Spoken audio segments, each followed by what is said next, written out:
મારો વધુ સરળતાથી ઉપયોગ કરે છે. કાળી કહે મારું કામ જો અને ગોરી કહે મારું રૂપ જો. બોલો બોલો હું કોણ? ત્વચા. ત્વચા બરાબર છે? હા. હવે ત્વચાને આપણે બીજા કયા નામથી ઓળખી શકીએ? શરીર. ત્વચાને શરીર વડે ઓળખાય. બીજું કઈ હજી પ્રયાસ? બોલો. ચામડી. Okay very good. બેસી જાઓ. પાત્ર 2.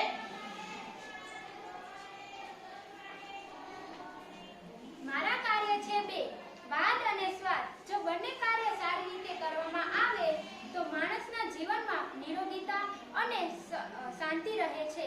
મારામાં નથી હાડકાં, છતાં પણ મને માણસો જ નિયંત્રણ કરી શકે છે. એક ગોખલામાં ગોરબાઈ રમે, કોઈને ગમે છે, કોઈને નથી ગમતી. બોલો બોલો હું કોણ? બોલો. જીભ. બરાબર છે જવાબ. જીભ. હા. ઓકે સરસ. પાત્ર 3. મારું કામ છે જોવાનું, પરંતુ સૂર્યને હું જોઈ શકતી નથી. મારાથી વ્યક્તિ એટલે કે લોકો જીવનમાં સફળ થાય છે અને ક્ષણભરમાં વ્યક્તિનો સ્વભાવ જાણી શકાય છે. કાળી કાળી રતનજી નગરીમાં જાય, લાખો રૂપિયા ખર્ચાય તો પણ તેના મૂળ ન થાય. બોલો બોલો ભાઈ હું કોણ? બોલો. આંખ. બરાબર છે આંખ. હા. ઓકે સરસ. બેસી જાઓ. પાત્ર 4. હું લોકોની છુપાયેલી માહિતી બહાર કાઢું. મનુષ્ય કરતા કૂતરામાં કરું કાર્ય વધુ સારું. સારું મળતા વારંવાર પાસે જાઉં અને ખરાબ મળતા લોકો મને બંધ કરી દે. બોલો બોલો હું કોણ? બોલો. જીભ. બીજો કોઈ? નાક. નાક. બરાબર છે? હા. ઓકે સરસ. પાત્ર 5. મારું કામ છે અવાજ પારખવાનું. સારી વાતો અમે ગ્રહણ કરતા. એક ન ગમે તો એક ભાઈ પાસેથી લઈ બીજાને આપી બહાર કાઢતા. બે ભાઈ વચ્ચે એકમાંથી સાંભળે નહીં તો કાઢે રાખું. ચશ્માનું હું સ્ટેન્ડ છું. બોલો બોલો હું કોણ? બોલો. કાન. કાન. બરાબર છે કાન.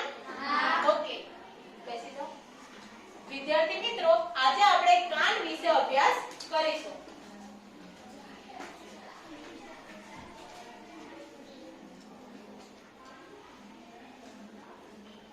બધાએ કાન તો જોયો જ છે? હા. જોયો છે? બધાના બે બે છે ને?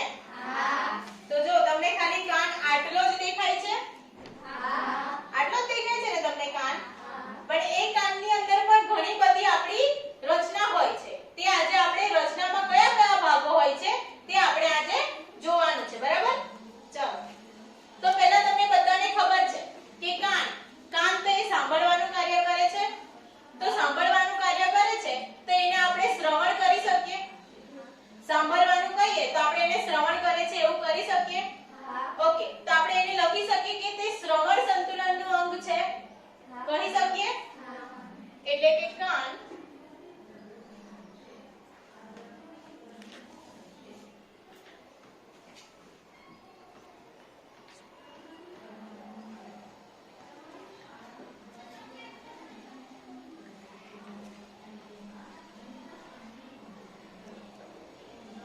કાન એ શ્રવણ સંતુલન અંગ છે. ઓકે હવે આપણે જોવાનું છે. તમને બધાને ખબર છે કે કાન ક્યાં આવેલા છે. પણ આપણે શું કહી શકીએ કે દરેક પૃષ્ઠવંશી જે પ્રાણી હોય છે, પૃષ્ઠવંશી એટલે કે જેના પાછળના ભાગમાં કરોડરજ્જુ આવેલું હોય છે. બધાએ જોયું છે કરોડરજ્જુ? હા. તો એક જે કરોડરજ્જુ આવેલું હોય છે એવા જે પ્રાણીઓ આવે એને કહેવાય પૃષ્ઠવંશી. તો આ જે પૃષ્ઠવંશી પ્રાણીઓ આવેલા હોય છે તેની આંખની પાછળના ભાગે એક જોડ કાન આવેલા હોય છે. બરાબર? બધાને સમજ પડી ગઈ? ઓકે તો આ જે કાન છે તેના બે કાર્ય છે. એક તો તમને બધાને ખબર જ છે. કયું આવે?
ચાલો તો આપણો તેનો પહેલો ભાગ છે બાહ્યકર્ણ. કયો ભાગ છે?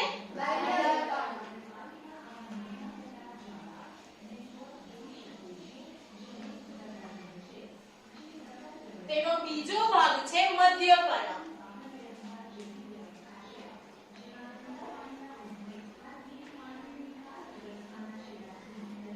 અને તેનો ત્રીજો ભાગ છે અંતઃકર્ણ.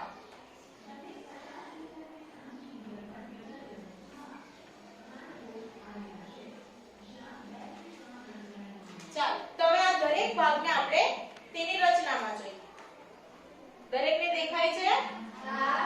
ઓકે ચાલો તો પહેલા તો તમે કાનનો બહારનો ભાગ, એ તો બધાને તમને ખબર જ છે. આ જે બહારનો ભાગ છે એ છે બાહ્યકર્ણ, એટલે કે આટલો ભાગ બાહ્યકર્ણ થયો. પણ બાહ્યકર્ણમાં જે આટલો અંદરનો જે નલિકા તમને વચ્ચેનો ભાગ દેખાય છે એ પણ બહારના ભાગમાં જ આવે છે, એટલે કે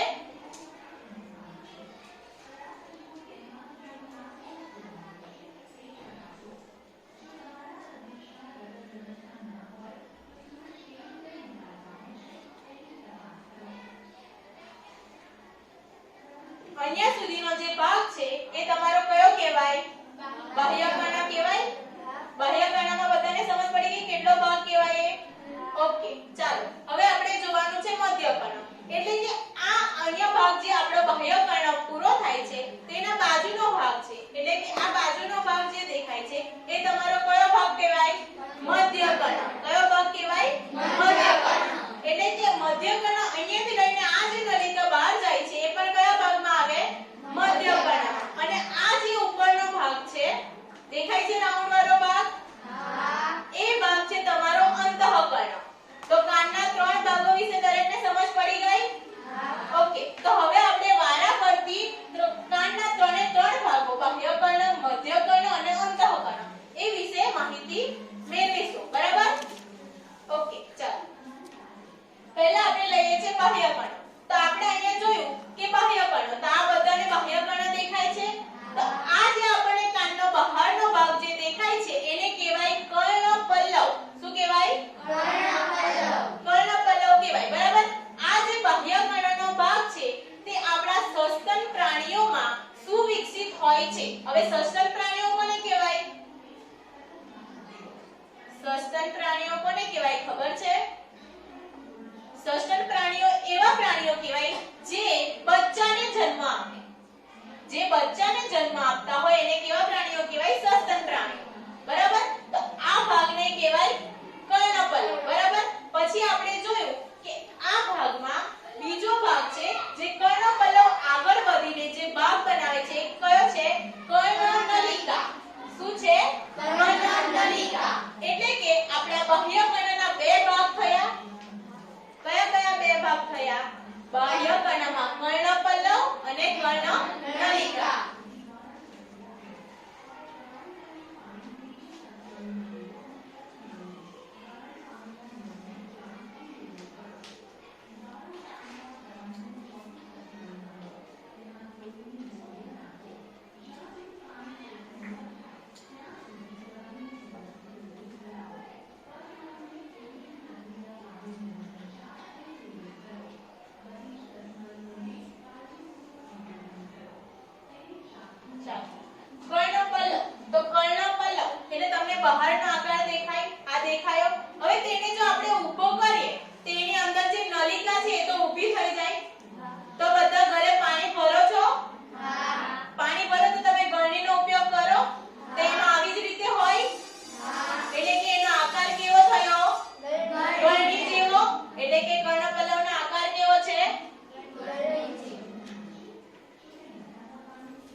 કહેવાય કોન્કાવ.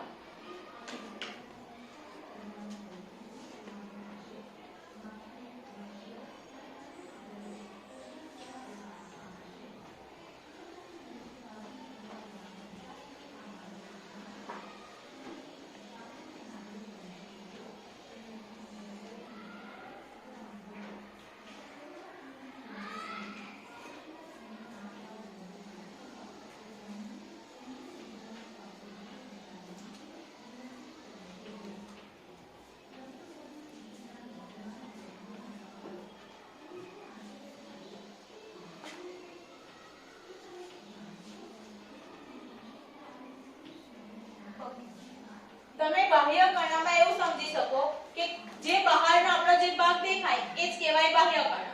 પણ બાહ્ય કર્ણમાં કર્ણનલિકા પણ આવે છે, એ યાદ રાખવાનું, બરાબર? એ ભલે બાહ્ય કર્ણનો ભાગ છે, એ પણ એ કાનની અંદર આવેલો હોય છે, બરાબર? તો બાહ્ય કર્ણમાં બધા દરેકને સમજ પડી ગઈ? આ જે કર્ણનલિકા છે, કર્ણનલિકા એની લંબાઈ કેટલી હોય છે? 24 મિલીમીટર. કેટલી હોય છે? 24 મિલીમીટર. એટલે કે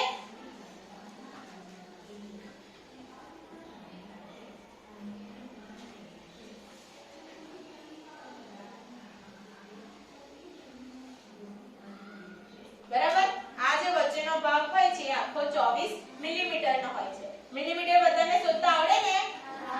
ઓકે, ચાલો હવે આપણે આગળ માહિતી મેળવીશું મધ્યકર્ણ. બરાબર, મધ્યકર્ણનો ભાગ તમને અહીંયા દરેકને સમજ પડી? અહીંયાથી લઈને આટલો. બરાબર, ઓકે, ચાલો. મધ્યકર્ણમાં જે ત્રાંસુ પટલ આવેલું હોય છે, એટલે કે કર્ણનલિકાનો અંત ભાગ.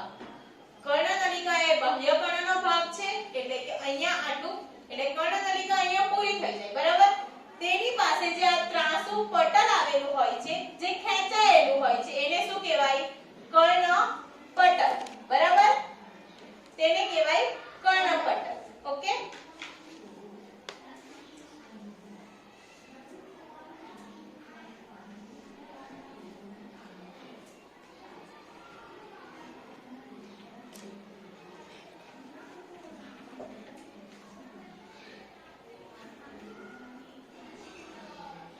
હવે મધ્યકર્ણમાં 3 કર્ણાસ્થિઓ આવેલી હોય છે. કેટલી કર્ણાસ્થિઓ આવેલી હોય છે? 3. બરાબર, તે 3 કર્ણાસ્થિઓ અહીં તમને બરાબર દેખાતી નથી, તો આપણે બીજી પ્રવૃત્તિમાં જોઈએ.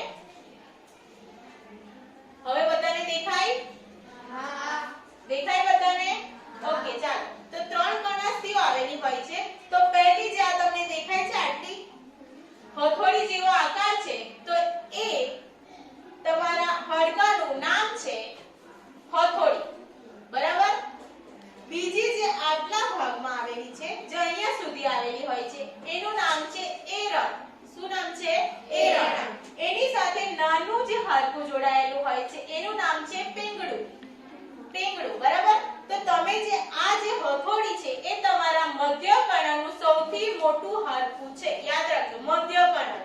અને પેંગડું જે છે તે તમારા આખા શરીરનું સૌથી નાનું હાડકું છે. બરાબર, આટલું સમજ પડી ગઈ બધાને?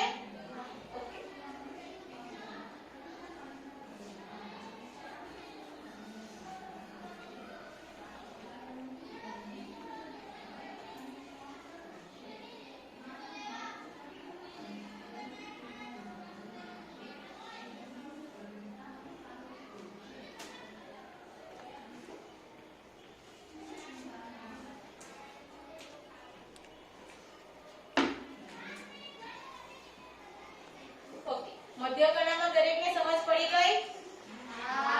ઓકે, હવે આપણે જોવાનું છે અંતઃકર્ણ. એટલે કે અંતઃકર્ણ એટલે કે આટલો ઉપરનો થોડોક ભાગ, તેને આપણે મોટા તરીકે જોઈએ છીએ. દેખાય છે બધાને? ઓકે, ચાલો. તો પહેલા મધ્યકર્ણમાં, એટલે કે હવે મધ્યકર્ણનો અંત ભાગ થયો, તેની સાથે અંતઃકર્ણ જોડાયેલું હોય છે. એટલે કે તમે આમાં જોયું કે પેંગડું. પેંગડું એ અંતઃકર્ણના ભાગ સાથે જોડાયેલું હોય છે. બરાબર, તો પેંગડું એ કોની સાથે જોડાયેલું હોય છે? તો આ અંતઃકર્ણના ભાગ સાથે. તો પહેલા આપણે આ ભાગ જોઈએ. આ ભાગ જોઈએ તો પહેલા કે આ જે અંતઃકર્ણનો ભાગ છે, જે પ્રવાહીથી ભરેલો હોય છે, તેને શું કહેવાય? જે પ્રવાહીથી ભરેલો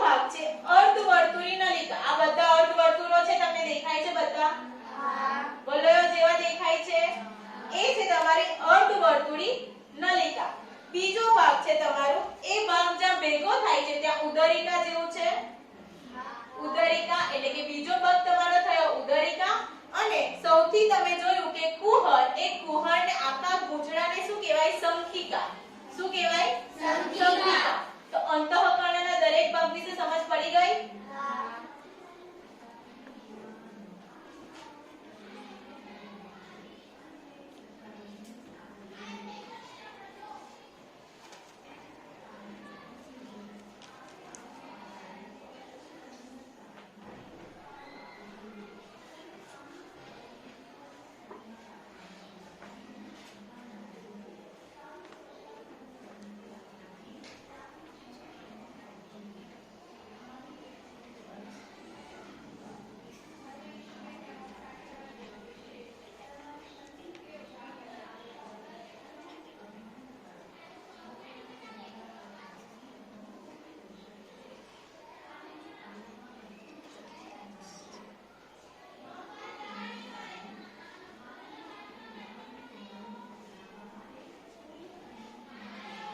દરેકને સમજ પડી ગઈ ઓકે ચાલો આ રીતે લખી દો જે રીતે મેં લખ્યું છે એ રીતે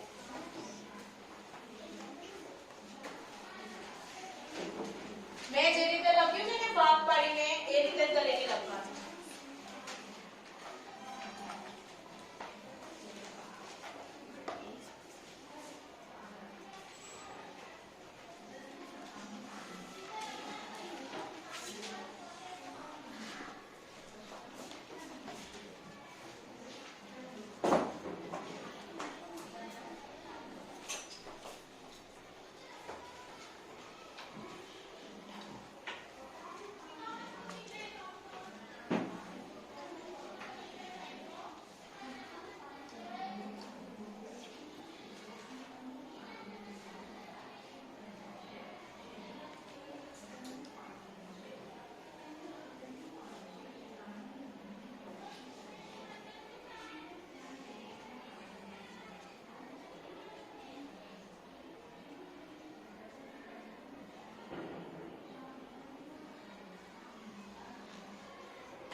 લખાઈ ગયું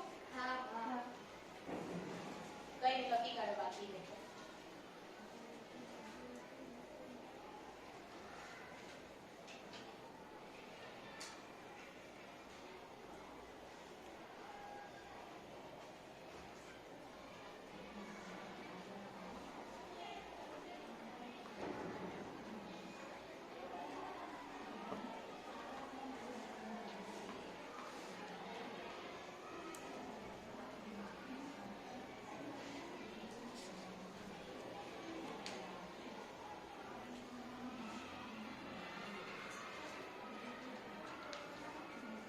લખાઈ ગયું હવે હા ઓકે ચાલો તો પહેલા હવે બધું નોટ એવું બંધ કરી દો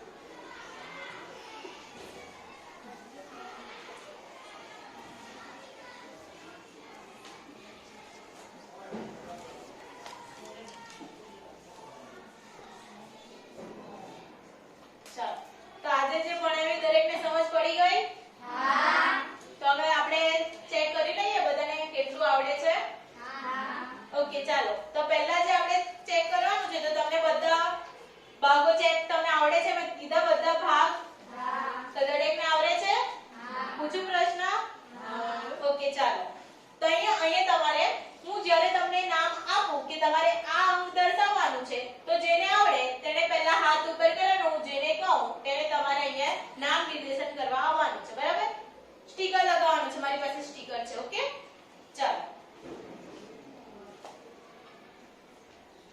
પહેલું છે કર્ણ પલ્લવ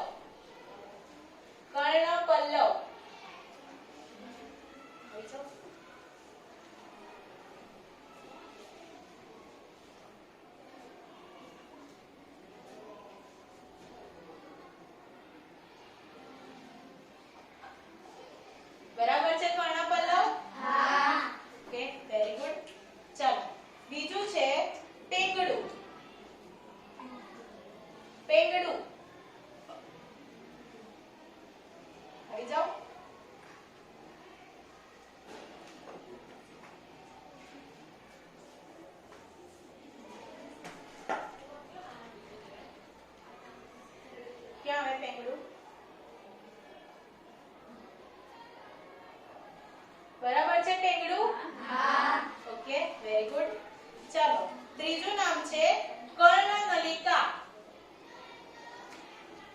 બોલો.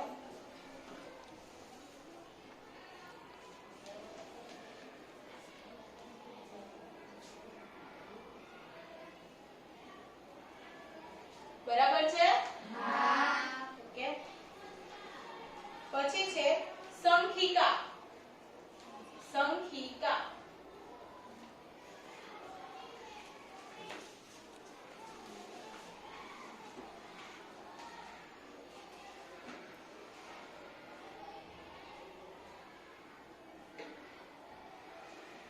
બરાબર છે? ઓકે. છેલ્લું છે કર્ણપટલ.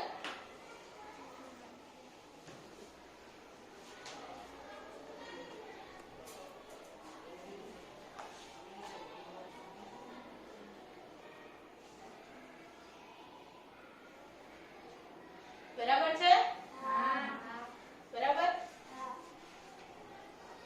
હથોડી.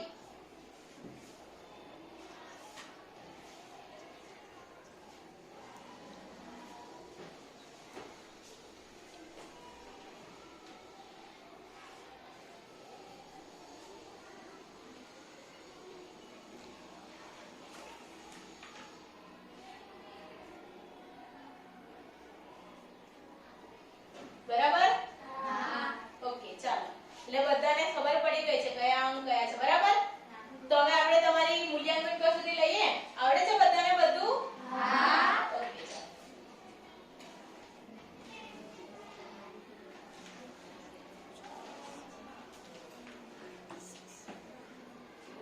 ચાલો. પહેલા તો આપણે પ્રશ્ન વાંચવાનો છે.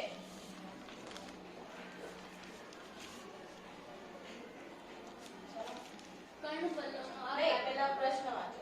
પ્રશ્ન 1 ખાલી જગ્યા પૂરો. ખાલી જગ્યા પૂરો. ચાલો. પ્રશ્ન 1 શું છે વાંચો. વાંચો. કર્ણપલ્લવનો આકાર ખાલી જગ્યા જેવો છે. જવાબ બોલો.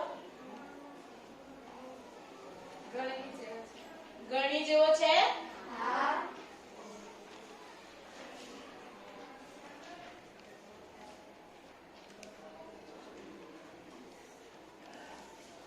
ઓકે ચાલો. બીજો પ્રશ્ન વાંચવાનો છે. ચાલો. કર્ણનલિકાના અંદરના ભાગમાં ખાલી જગ્યા ગ્રંથિ આવેલી છે. ઓકે જવાબ શું આવે જવાબ? મીણ. ઓકે લખો.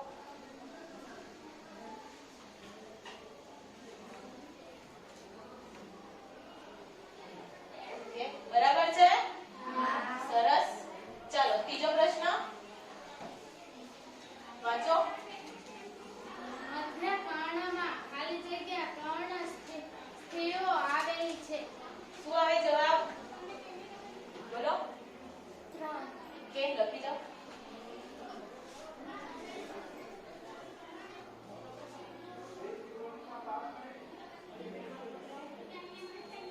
Very good. ચલો ચોથો પ્રશ્ન વાંચો. અંતઃકર્ણનો જે ભાગ પ્રવાહીથી ભરેલો છે તેને ખાલી જગ્યા કહે છે. શું આવે જવાબ? બોલો. કુહર. બરાબર છે? લખો.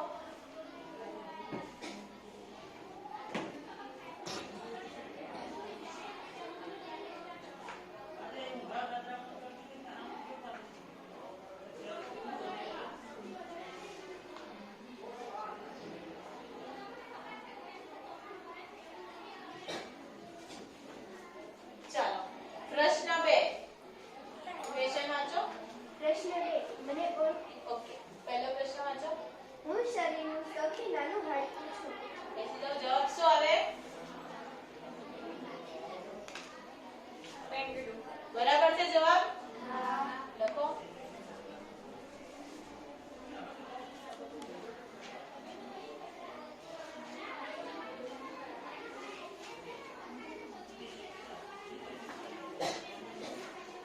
ઓકે ચાલો બીજો પ્રશ્ન વાંચો. વાંચો. હું બાહ્ય કર્ણનો બહારનો ભાગ છું. શું આવે જવાબ?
જવાબ